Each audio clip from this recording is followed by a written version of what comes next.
Setting, a warm, cozy night with a blanket of stars twinkling overhead. The crackling fire dances before a group of wide-eyed children seated around Grandpa, who has gathered them for a night of storytelling. The moon hangs high, glowing brightly, as if eager to listen. "Gather round, my little ones," beckoned Grandpa, his voice warm and inviting, echoing like the soft beat of tribal drums in the cool night air. The children settled closer, the fire casting flickering shadows on their curious faces. "Tonight, I will tell you tales of the moon, tales from our ancestors, filled with wisdom and wonder. Are you ready?" "Yes," they chimed, eyes sparkling like the stars above them. "Long ago, when the world was still young," began Grandpa, "the moon was not just a silvery orb shining in the night. It was a living being, much like you and me. The Maasai, our people, believed that the moon was a kind and loving spirit named Enkai. Enkai watched over us, guiding our herders and protecting our cattle from harm." A gentle breeze rustled the nearby trees, and Grandpa leaned closer to the children, his voice dropping to a mysterious whisper. But one fateful night, 3 brave warriors decided to climb the tallest mountain to reach Enkai. They wanted to ask why the moon shone brightly over some days and dimmed on others. Their names were Kito, Letitia, and Oloisuk. Their hearts were full of courage, and their spirits strong. "Ooh," gasped little Amani, clutching a stick he was using to poke the fire. "Did they reach the moon?" Grandpa chuckled, his eyes sparkling under the moonlight. "Oh yes. They climbed for days, faced the cold wind that howled like a lion, and climbed so high that the clouds danced around them. At last, they reached the edge where the stars met the mountain's peak. There, Enkai welcomed them with open arms, her eyes shimmering like diamonds." The children leaned forward, captivated. "What did she say?" asked little Zahara, the eldest among them. Enkai spoke in a voice as soft as the evening breeze. "Dear warriors," she said, "I change my brightness to remind you of the balance of nature.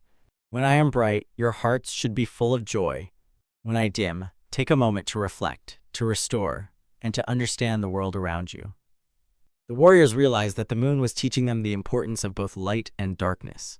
"Oh," sighed the children in unison, their eyes wide as saucers. Grandpa breathed deeply, the flickering flames illuminating the wrinkles on his wise face. "But the moon had a secret," he continued. "Not many knew that within her heart she carried a special light, one that could unite all living beings."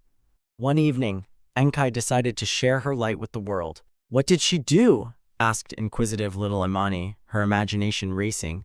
"On that magical night," said Grandpa, his voice rising with excitement, "Enkai pulled down a silver beam of light. It stretched down to the earth, enveloping every child, every animal, and every plant. And as it did, people and animals began to dance in the moonlight, celebrating the gift of love." The children clapped their hands in delight. "And then what happened?" they squealed. Grandpa laughed heartily, his laughter mingling with the crackling of the fire. But Enkai's light was fragile.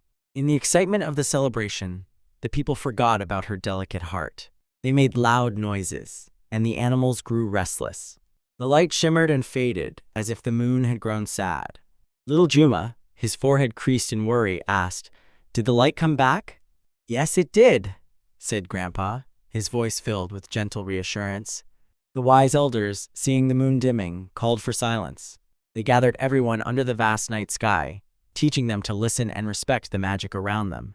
As they did, Enkai smiled, her heart filled once more with joy, and her light burst forth, brighter and more beautiful than ever. The children sighed, imagining the wondrous scene. "So the moon needs us to be quiet and thoughtful?" asked Zahara, her brow furrowing in contemplation. "Exactly."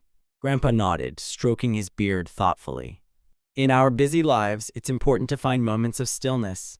Just like the moon, we all need time to recharge and shine. This is one of the great lessons from Enkai. Always cherish the quiet moments, for it is when we listen that we grow and learn."